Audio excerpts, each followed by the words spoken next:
So may isa pa akong sideline na gagawin ngayon. Merong isang kaibigan yung nagpapadeliver ng bulaklak. Kaya gumawa tayo ng flower niya, bouquet, para sa kanyang special someone.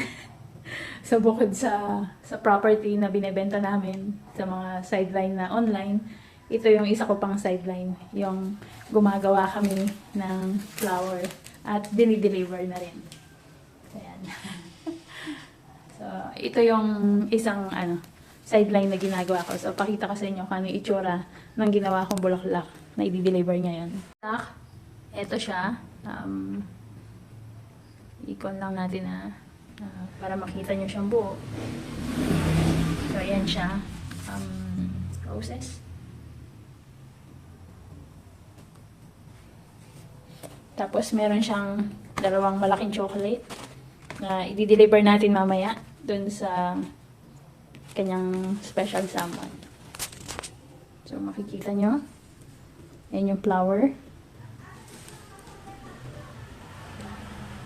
Ayan. So ito yung flower niya na dadalhin ko sa kanya mamaya. I-deliver ko sa kanyang mahalagang kaibigan. Wow, sana all may mahalagang kaibigan. So yan po yung isang sideline ko pa na ginagawa. Bukod sa mga property, sa mga farm. So gumagawa din kami ng flowers para sa mga gusto magpa-deliver.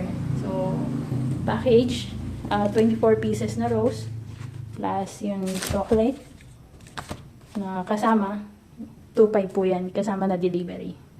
So, ihahatid ko siya ngayon. Muna natin siya dahil magta-travel tayo para hindi siya masira. So, naka-plastic muna. Mamaya natin siya dadalhin sa, prepare lang tayo na medyo gumabi. Kasi ngayong oras na to is 5 o'clock pa lang. So, mag-antabay lang tayo na medyo didilim konti para madala na natin sa kanya. Sana masiyahan siya.